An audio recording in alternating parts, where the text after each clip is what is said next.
Baru-baru ini negara diwawarkan dengan sebuah satu mesyuarat yang diadakan oleh Perdana Menteri Yang Berhormat Datuk Seri Anwar Ibrahim dengan Elon Musk dan pasukan beliau.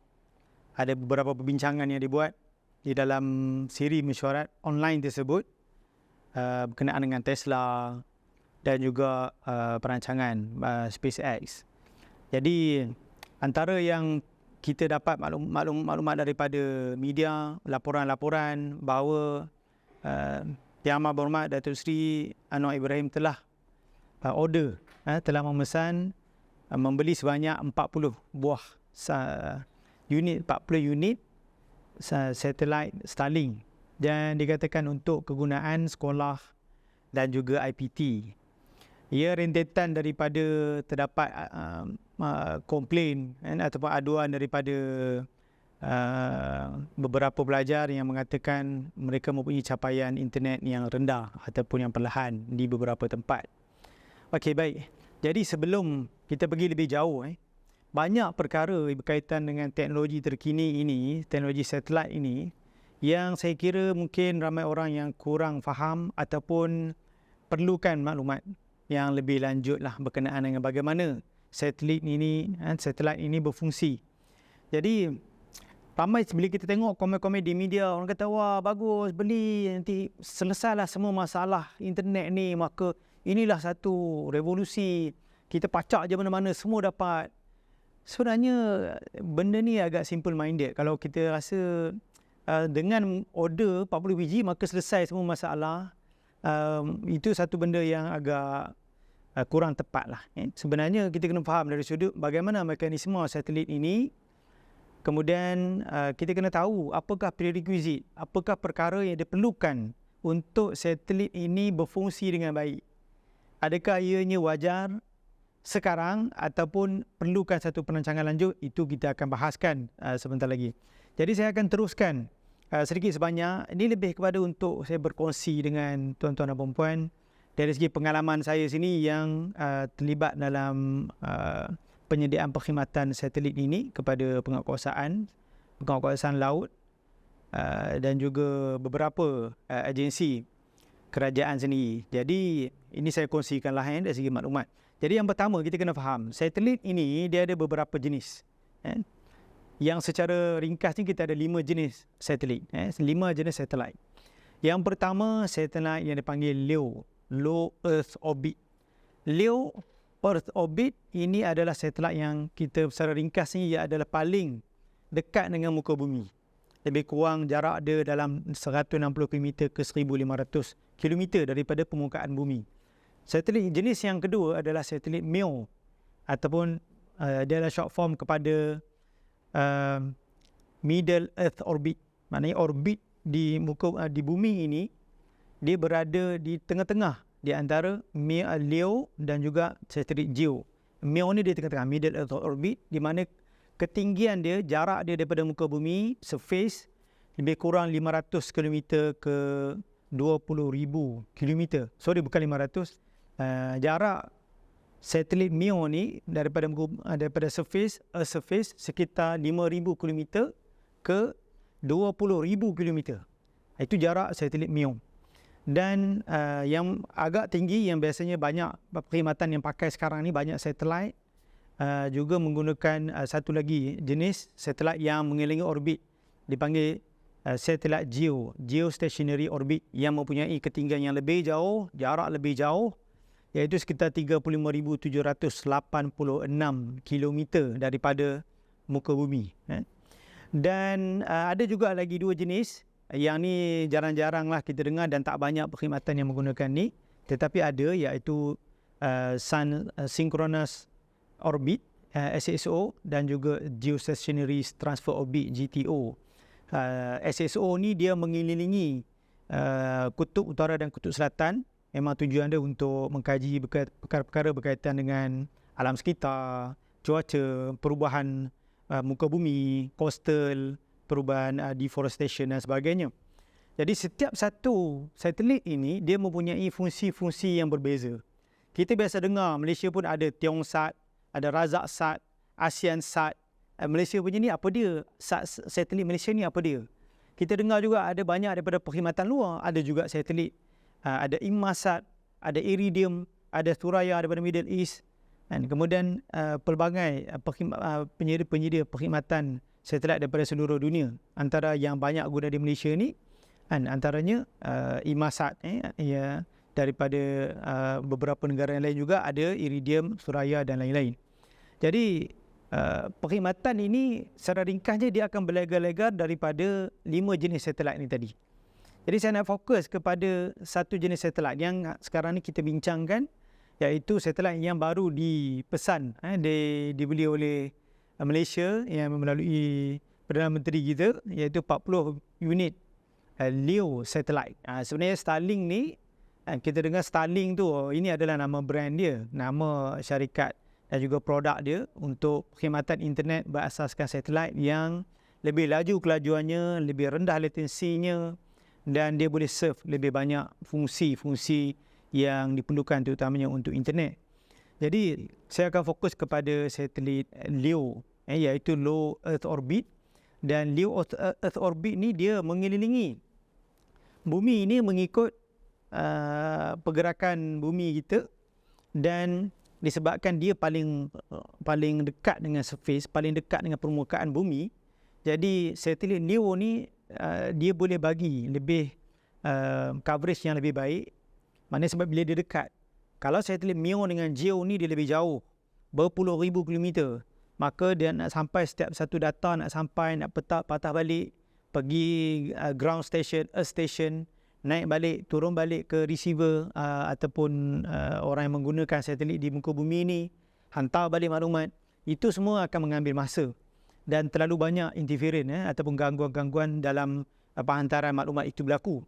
Jadi secara ringkasnya, LEO adalah salah satu solusi internet masa kini yang menggunakan satelit. Dan ada beberapa satelit LEO yang telah dilancarkan oleh Malaysia pun. Antaranya satelit Razaksat pada tahun 2009 dan juga satelit AsianSat. Ini yang terkini, bulan lepas je, tak lama pun, Jun 2023 telah dilancarkan. Itu adalah satelit LEO yang fokusnya adalah untuk telekomunikasi dan juga untuk televisyen dan sebagainya. Dan ada juga satelit-satelit yang mempunyai pelbagai fungsi. Dan untuk hari ini saya akan fokuskan berkenaan dengan Starlink. Jadi secara ringkasnya kita telah tahu satelit-satelit ini dia setiap kedudukan dia tu, satelit LEO, satelit MEO, satelit GEO, SSO, GTO, ini semua mempunyai kos-kos yang berbeza, fungsi yang berbeza, tujuan-tujuan yang tertentu, dan sudah tentu setiap negara ni ada keperluan dia. Jadi kalau macam di Malaysia ni, Starlink salah satu solusi untuk internet terutamanya di kawasan pedalaman. Jadi dari segi sejarahnya, kita tidaklah ketandusan langsung teknologi internet. Di Malaysia ni memang dah lama pun ada internet melalui satelit. Contohnya kalau rangkaian perkhidmatan untuk negara, untuk kerajaan, memang dah guna satelit pun, menggunakan VSAT, produk VSAT, Very Small Aperture Terminal. Memang itu adalah salah satu daripada produk yang sedia ada. Dan contohnya Iridium pun memang ada satelit LEO yang memang kalau nak subscribe boleh je. Dan banyak dari segi penguasaan untuk tracking dan sebagainya, itu memang penguasaan kita pun memang dah guna satelit-satelit tersebut. Antaranya kalau Inmarsat untuk kapal-kapal dan sebagainya menggunakan Inmarsat untuk tracking. Untuk communication menggunakan fleet broadband ataupun jalur lebar untuk kapal-kapal dan sebagainya, FBB 150, 250, FBB 500, ini semua daripada Inmarsat. Contoh daripada GEO satellite. Jadi secara ringkasnya kalau kata GEO, dia boleh coverage dia lebih besar. Kalau MEO dia rendah lagi, maka dia punya earth station dia kena banyak. Inmarsat adalah contoh daripada GEO satellite. GEO satellite berada di kata bumi di sini, GEO di atas, coveragenya lebih besar macam tu. Maka untuk penerimaan di bumi ni dia tak perlu terlalu banyak dan satelit dia pun tak terlalu banyak. Kalau GEO satellite ni hanya 3 unit satelit GEO dah memadai untuk cover satu dunia. Dan GEO satellite ni dia akan berputar mengikut garisan khatulistiwa bumi. Tetapi kalau MEO dia perlu lebih banyak sebab dia rendah dan coverage dia akan jadi makin mengecil. Dan LEO pun sama, satelit Starlink ni dia lebih rendah lagi dan dia memerlukan banyak satelit. Sebab tu sekarang ni Starlink mempunyai lebih kurang 30,000 satelit yang bergerak membentuk satelit constellation. Dia kena banyak sebab dia kena mengekalkan pancaran satelit itu pada kedudukan yang sama. Dia satelit sentiasa bergerak. Kalau satelit LEO ni dia bergerak dalam sekitar 90 minit ke 120 minit, dia mengelilingi bumi.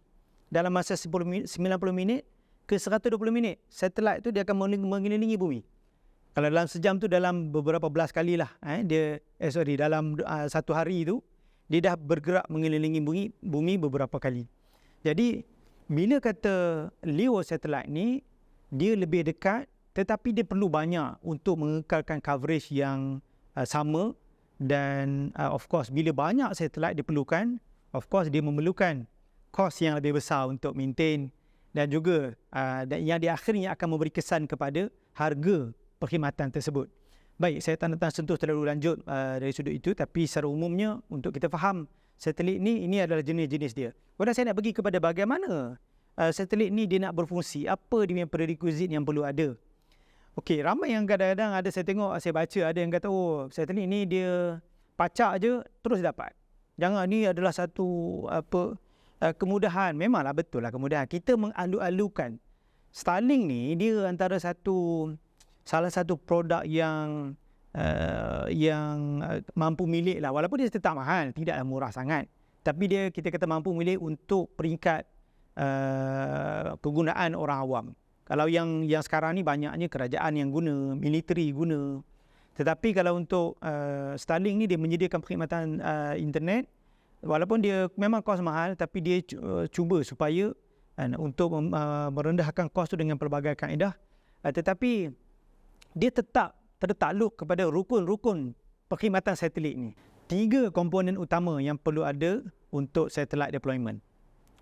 Yang pertama, kena ada satelit itu sendiri. Penyedia perkhidmatan. Dalam kes Starlink, dia menggunakan satelit LEO, Low Earth Orbit.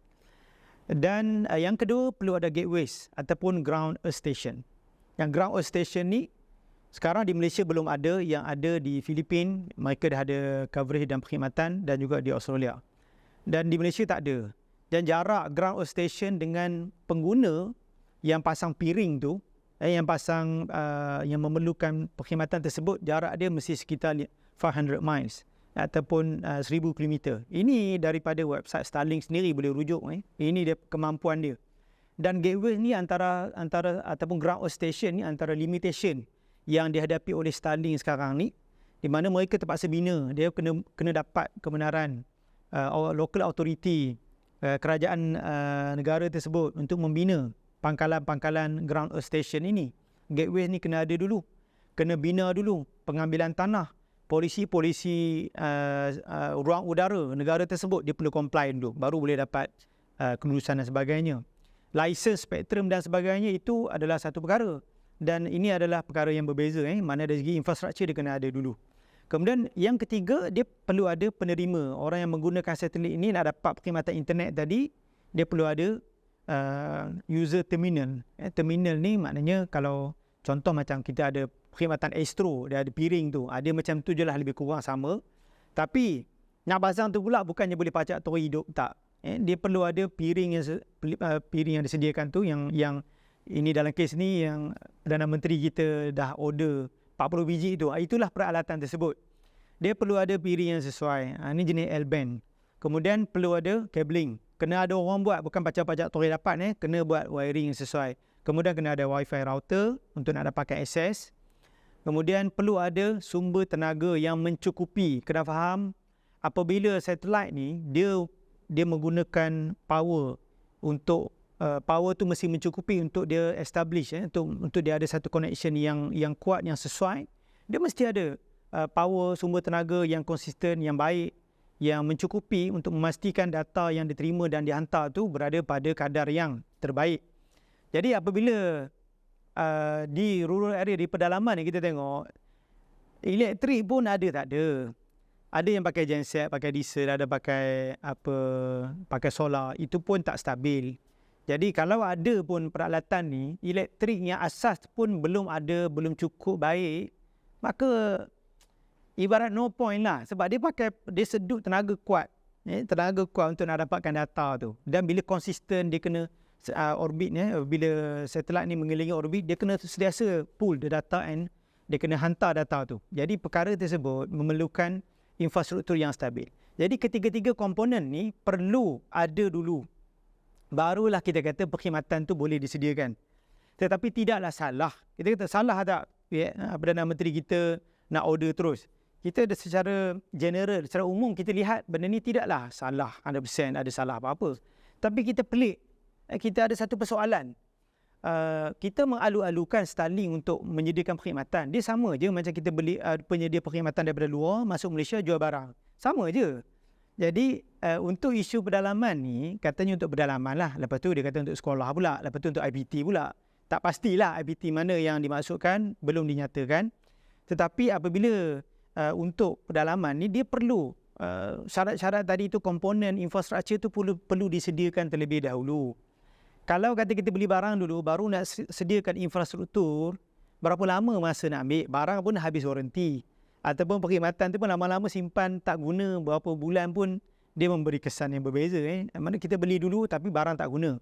Kemudian di Malaysia ni kita masih belum ada coverage. Bukalah dalam website Starlink tu pun, Malaysia di Nusantara ni ada coverage adalah di Filipina yang baru pasang, baru start. 2023 ni dia dah start.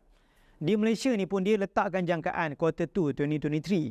Maknanya start fasa dalam masuk kuartal yang kedua 2023 nak mulakan perkhidmatan. Tapi setakat ni masih belum ada coverage. Banyak perkara yang perlu dilalui terlebih dahulu dan tidak semudah itu, tidak semudah order barang dapat terus pasang, tak. Dia pun ada proses dia sendiri. Nak pasang, nak satelit, nak fine tune satelit ni bukan murah dan bukan mudah. Sebab tu kenapa banyak sebelum ni satelit yang digunakan adalah satelit GEO, satelit MEO. Tak banyak sangat yang nak bagi internet ni menggunakan satelit LEO. Sebab apa? Antaranya kosnya sangat-sangat hyper mahal.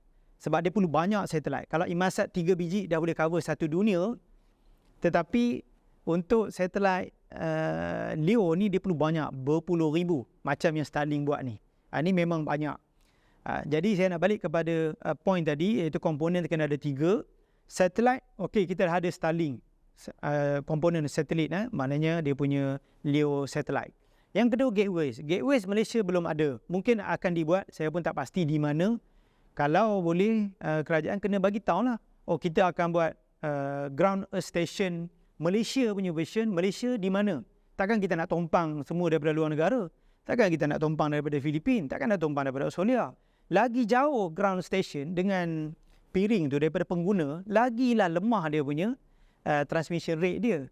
Dia punya kualiti tu akan jadi lebih rendah kualiti. Sama lah juga tadi, kalau satelit lebih tinggi, maka latency lebih tinggi. Lagi lambat nak capai. Contoh orang kita tengok pakai Astro, TV sebelah pakai broadcasting antena. Broadcasting ni dia dekat stesen bukit di Malaysia. Apabila kita tengok orang ni tengok bola kan, orang sebelah guna antena broadcasting Malaysia, tengok-tengok dah gol. Orang sebelah pakai Astro. Apa pasal orang sebelah menjerit kata gol? Sebab apa? Sebab data tu dia belum dapat. Dia ada latency. Jadi perkara ini perlu diambil kira. Jadi bila kata kita nak bagi perkhidmatan yang baik kepada pedalaman, jadi kita perlu sediakan infrastruktur terlebih dahulu. Jangan main order je barang, kita pun tak sediakan apa-apa. Jadi kita kena study dulu. 3 komponen ni di mana? Satellite tu pula ada rules and regulation dia, ada term and condition dia. Berapa banyak allocation untuk Malaysia? Berapa banyak allocation pengguna? Berapa banyak per user? Walaupun dia kata dia boleh pergi hingga 150 meg ataupun 200 meg, walaupun dia claim macam tu. Tapi adakah kita boleh jamin benda tu?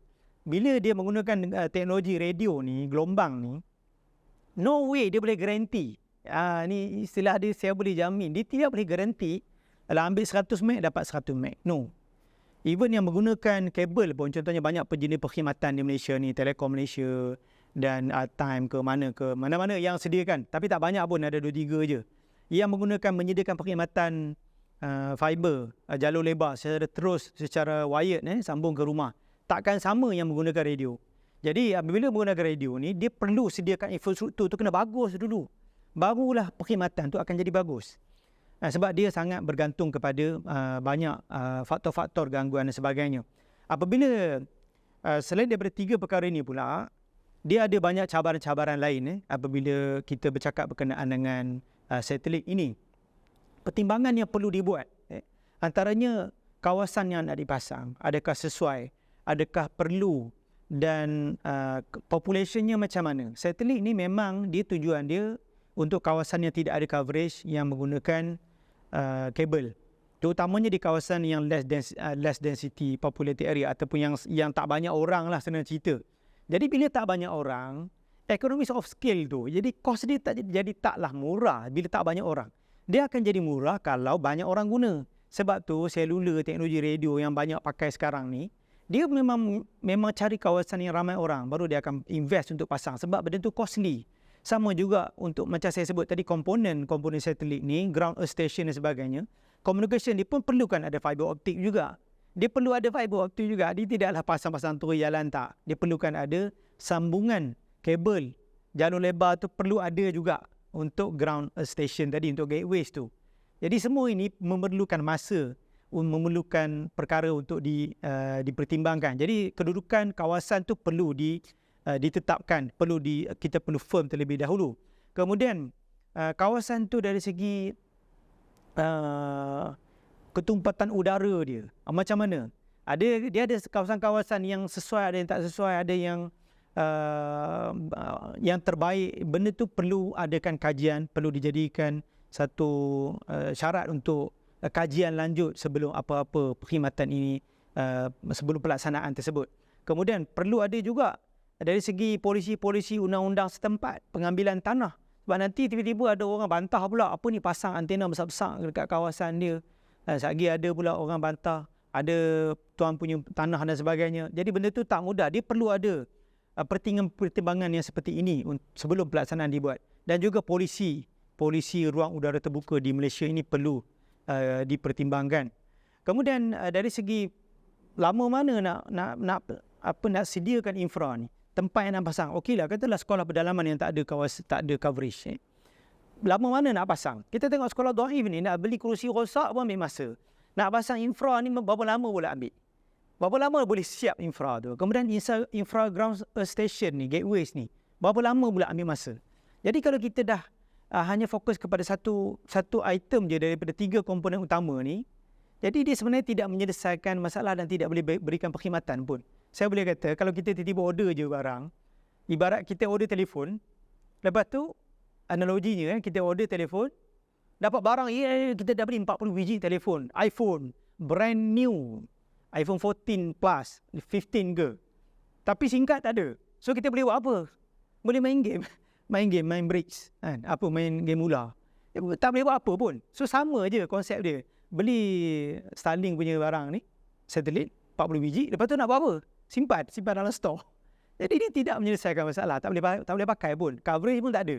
Jadi kita persoalkan perkara ini, yang mana kerajaan sepatutnya buat kajian yang terperinci, kena buat dulu infrastruktur, readykan dulu, sediakan peruntukan untuk maintenance dan sebagainya. Benda tu tak murah. Dan perlu ada pelibatan pakar-pakar dan juga penasihat-penasihat yang mempunyai kepakaran dalam bidang tersebut, yang buat kajian betul ke siapa yang perlu impak kepada kawasan tersebut, ekonomi, bagaimana nak boostkan kawasan itu. Kita tak menolak, inilah teknologi yang sangat bagus. Kita memang sangat mengalu-alukan, dan in fact Starlink ini bukan baru. Berapa tahun dah memang dah ada plan nak masuk daripada zaman Perdana Menteri sebelum ni pun. Bukan nothing new. Bukan benda yang tersangat baru untuk kita dengar mengujakan sangat, tidaklah. Tapi kalau ada, bagus. Dan dia boleh memberi satu nilai tambah dari segi capaian internet di Malaysia ni. Jadi sedikitlah tambahan, walaupun ada isu-isu berkenaan komponen tadi, ground earth station. Memang sekarang ni Elon Musk pun dia sedang membangunkan jenis satelit dipanggil satelit laser communication, satellite to satellite laser communication. Jadi dia kurang kebergantungan kepada ground earth station. Itu menggunakan version 1.5 dan 2.0. Itu tak ada lagi pun, tapi masih dalam perkembangan. Mungkin akan datang akan menjadi lebih mudah. Tapi untuk masa sekarang, definitely benda ni tak boleh jalan lagi. Memang tak boleh jalan. Beli tu mungkin boleh simpan dululah. Cuma kita rasa ada satu lagi perkara penting yang sepatutnya kita perhatikan apa yang Perdana Menteri kita buat baru-baru ni bila dia order tu. Yang pertama, bagaimana kaedah perolehan negara ni. Negara kita, negara berdaulat, mempunyai kaedah tata cara perolehan. Kita sebut tentang tata kelola dan sebagainya. Jadi kita perlu ikutlah. Jangan kita cakap saja. Jadi tata cara perolehan perbendaharaan negara Malaysia yang berdaulat ni dah ada ketetapan bagaimana sesuatu perolehan tu dibuat. Malaysia ni bukan Malaysia Sendirian Berhad. Yang Perdana Menteri nak order apa, petik boleh order. Petik order. Yang mana Perdana Menteri seolah-olah macam managing director. Memanglah dia Menteri Kewangan.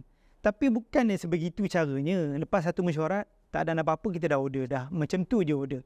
Kita nampak dia ada satu loophole yang besar. Macam tindakan tu dibuat, seolah-olah agak tergesa-gesa, macam ada tujuan lain yang ingin dicapai. Ini kita persoalkan. Jadi menurut tata cara perolehan, dokumen PK 2.10, pembelian terus bekalan dan perkhidmatan perbendaharaan negara kerajaan Malaysia, subklausa 2.2.1, subklausa 4. Ini memang dah ditetapkan bagaimana perolehan terus tu boleh dibuat. Ini dikira perolehan terus lah. Maknanya apabila Starlink offer, kerajaan beli, dia perolehan terus. Tapi dengan justifikasi, okey lah. Maknanya jika justified dan dianya relevan, boleh buat pembelian. Tapi perlu ada tata cara yang perlu dilalui. Adakah order tersebut, pembelian tersebut mengikut tata cara ini? Kita nampak dia agak tergesa-gesa dan sepatutnya kementerian mana yang bertanggungjawab yang terlibat untuk ini? Adakah Perdana Menteri kita telah membuat perbincangan dengan pelbagai agensi-agensi yang terlibat, stakeholders, pemegang-pemegang taruh yang terlibat di Malaysia ini, agensi angkasa, agensi yang berkaitan dengan komunikasi, telekomunikasi dan lain-lain. Ini semua perlu keterlibatan daripada peringkat nasional dan juga perlu di peringkat kerajaan negeri. Sebab nak pasang tu nanti, ground earth station tu nak pasang mesti ada kelulusan daripada local authority di negeri masing-masing. Bukannya boleh pacak turun mana-mana sesuka hati. Kita negara berdaulat, kita negara mempunyai undang-undang. Jadi kena follow lah, kena ikut lah. Jadi kenapa dalam hal ni nampak macam tak ikut? Wallahualam mungkin ada. Jadi saya minta boleh dikemukakan. Yang kedua, yang satu persoalan. Malaysia ni belum ada coverage. Kenapa tidak diusulkan untuk 3 komponen tadi perlu disediakan bersama dulu. Perlu ada timeline. Buatlah, kena bentangkan kepada rakyat. Apa gancak ke apa ke, bagaimana timeline tu boleh dilaksanakan. Order 40 biji, okey, ground earth station nak buat kat mana? Berapa lama construction? Berapa lama boleh deploy? Dan bila dah buat pula, yang ketiga, satelit LEO, Starlink, bila boleh bagi akses untuk Malaysia? Kalau sekarang 30,000 dia dah serve 147 gateways di seluruh dunia. Ada lebih kurang 25 negara lebih dah yang pakai. Jadi, kat mana? Ada tak allocation tu? Dah boleh bagi tak? Kena ingat satelit ni pula, dia ada limitation dia. Apabila dia bagi satu perkhidmatan tu kepada negara, orang lain pun guna satelit ni yang sama. Jadi, isu yang internet yang setengah pihak komplain, kita pun biasalah kita komplain kalau ada perlahan di beberapa tempat yang kita balik kampung, balik raya, perlahan. Sebab apa? Sebab kawasan tu ramai orang. Jadi, bila padat, jadi menyebabkan dari segi konektiviti, kelajuan, capaian internet tu akan jadi lemah sebab sharing terlalu besar. Dia banyak orang dalam satu tempat. Sama juga apabila satelit ni bergerak, satu satelit ni keseluruhan ini dikongsi di seluruh dunia, bukan Malaysia saja. Okey, dan seterusnya, yang ketiga, ini perkara yang kita rasa kita persoalkanlah, lokasi pemasangan. Perdana Menteri kata nak pasang di sekolah. Kemudian IPT. Di sekolah, lebih 10,000 sekolah dah ada capaian. Coverage ni yang di bawah One Bestari Net. Dah ada coverage dulu namanya SchoolNet, One Bestari Net. Rangkaian untuk sekolah-sekolah ni yang disediakan oleh syarikat YES. Ataupun yang terkini ni mungkin ada melalui inisiatif-inisiatif yang terkini, ada pelbagai syarikat mungkin terlibat. Jadi memang dah ada. Di sekolah ni majoritinya dah ada. Lebih 10,000 dah ada coverage. Kemudian di IPT, ini yang One Bestari Net di bawah Kementerian Pendidikan, dan di IPT pun dah ada projek MyRent. Projek MyRent ni dah di cover lebih 166 institusi pengajian tinggi, pusat-pusat penyelidikan, dan bukan sekadar di Malaysia. Ketersambungan tersebut, konektiviti untuk projek MyRan di IPT ni dah melangkaui seluruh dunia. Jepun, China, US, Europe, semua dah ada coverage tu, ketersambungan tu telah ada. Konektiviti tu memang dah ada. Jadi kita agak tertanya-tanya, kalau nak guna IPT mana yang berada di pedalaman yang langsung tak ada capaian internet ni? Kalau ada yang mungkin lemah sikit lah, dikatakan yang Perdana Menteri order sebab ada student dalam dia punya jelajah, ada kata internet slow. Internet slow ni kena tengok banyak sebab. Peranti tu ke, line tu ke, terlalu bandwidth dia kecil ke, kena tengok macam tu. Kalau lah kita ni sekarang ni dalam zaman era maklumat, ledakan teknologi ini, zaman-zaman 5G dah ada ni, semuanya connected, semuanya menggunakan internet untuk berhubung. Jadi memang kita kata bandwidth hungry, dia memang akan menggunakan bandwidth, bagilah 100 meg penuh, bagi 1 gig penuh. Memang lama-lama makin besar kita perlukan benda tu. Jadi kalau kita hanya tidak buat kajian lanjut, untuk sekolah ni, untuk student ni nak pakai macam-macam aplikasi, apatah lagi bila melibatkan online video conference dan sebagainya, dia menggunakan data video yang lebih besar. Adakah mencukupi 100 meg untuk cover satu sekolah? Tak cukup. Jadi akhirnya kita akan nampak, kita tak nak benda ni jadi projek gajah putih. Jadi sepatutnya, kalau sekolah ke IPT ke, benda tu perlu ada kajian lanjut. Kita tak nak semata-mata pasang macam tu dan akhirnya tak jalan pun. Jadi benda ni kita tak nak semata-mata wayang, dan kita perlukan satu perancangan yang holistik untuk memastikan orang yang perlu berhak dapat, benar-benar dapat. Dan yang keempat, ini yang saya ingin tekankan, apakah kesan geopolitik Malaysia dan rantau di Laut Cina Selatan apabila Malaysia mempunyai akses ataupun kita kata satelit LEO yang disediakan oleh Starlink daripada US ni telah bertapak di Malaysia. Kita kena faham, fungsi satelit ni selain daripada yang kita tahu untuk komunikasi, untuk televisyen, untuk transmission broadcasting television, kemudian untuk dari sudut Earth, untuk kaji bumi, kaji cuaca, untuk pertanian, geospatial system, ataupun monitoring demografi, ataupun monitoring geografi dunia, deforestation dan sebagainya. Jadi semuanya ada tujuan, dan satu industri besar yang menyebabkan satelit ni lebih laju, lebih maju, antaranya adalah sebabkan industri ketenteraan, militeri. Jadi kita kena ingat apa yang berlaku, pertembungan peperangan di Ukraine dan Russia, Ukraine turut menggunakan perkhidmatan satelit Starlink, LEO Starlink untuk alat-alat dan juga operasi-operasi ketenteraan mereka, termasuklah untuk navigation drone dan juga navigation missile system, ataupun kita panggil satellite guided missile. Jadi ini semua kita kena faham kesan dia di rantau Nusantara ini, di Laut Cina Selatan ini, dan juga kesan kepada Malaysia. Kita faham pertembungan ini berlaku di dunia ni, di antara blok China dan blok US. Berlakunya pertembungan yang amat hebat daripada kedua-dua blok ini, dan Malaysia ini berada di tengah-tengah di antara dua blok ni. Laut Cina Selatan ini dari segi geopolitiknya ia sangat-sangat panas. Suhunya makin panas sejak akhir-akhir ini. Dan kita faham banyak mana jet pejuang daripada negara luar, daripada China, yang berlega-lega masuk ke ruang udara negara kita dan juga di ruang udara Laut Cina Selatan. Dan begitu juga kapal-kapal mereka. Dan bila adanya satelit LEO ni, dia menyebabkan segala, dia boleh dikatakan boleh menimbulkan ancaman-ancaman tertentu ataupun risiko-risiko tertentu kepada musuh-musuh US, terutamanya China dan blok-blok di sebelah sana. Kerana apa? Kerana satellite guided missile, drone, navigation yang menggunakan satelit, dan pelbagai peralatan-peralatan ketenteraan, intipan yang boleh dibuat menggunakan satelit tersebut. Jadi kita kena ingat, walaupun kita nampak ianya kita kata menggunakan Starlink ini untuk tujuan telekomunikasi, tetapi adakah kemampuan satelit Starlink ini hanya untuk telekomunikasi, hanya untuk internet? Tidak. Apa sahaja yang satelit boleh buat, Starlink boleh buat.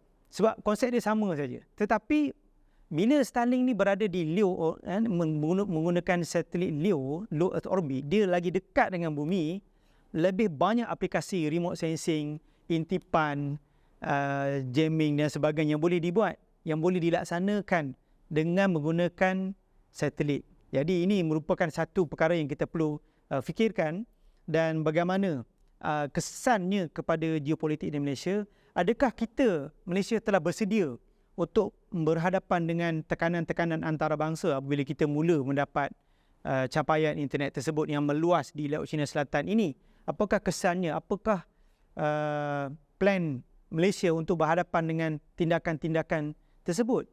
Dan juga faktor-faktor risiko-risiko yang akan dialami oleh Malaysia sendiri.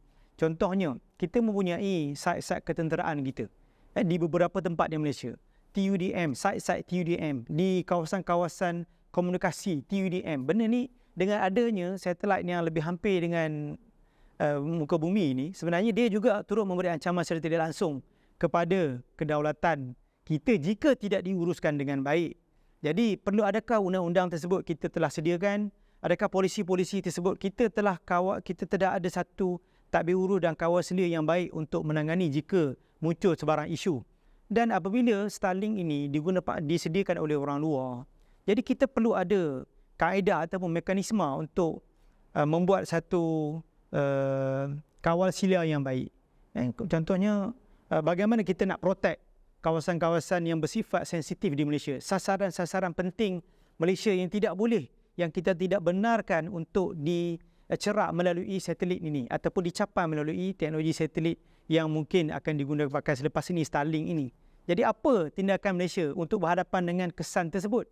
Setakat ini kita belum nampak. Jika ada, mungkin boleh dibentangkan kepada rakyat, dan kerajaan perlu menyatakan satu plan yang holistik, yang lengkap, yang sempurna. Tidaklah sempurna ni bermaksudnya 100% mesti ada semua. Tidak. Tetapi bagaimana menuju ke arah kesempurnaan tersebut untuk menyediakan satu perkhidmatan yang menjadikan projek ini benar-benar boleh dilaksanakan dengan baik, dan orang yang benar-benar perlu akan mendapat perkhidmatan yang betul-betul yang terbaik, yang berbaloi dari sudut perbelanjaan negara. Kita sebagai rakyat Malaysia yang membayar cukai, terutamanya berpuluh ribu kita bayar cukai dalam setahun.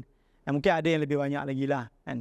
Jadi kita berhak, rakyat berhak, sebab beli menggunakan duit rakyat, kita berhak untuk tanya, kan, soalan-soalan yang saya kemukakan tadi. 4 perkara ni, adakah kerajaan telah sediakan? Apakah plannya? Bentangkan kepada rakyat untuk kita sama-sama menilai, dan yang pasti kita mesti sokong inisiatif-inisiatif tersebut. Tetapi kita mahukan apakah justifikasi-justifikasi yang mementingkan hak-hak rakyat terjaga.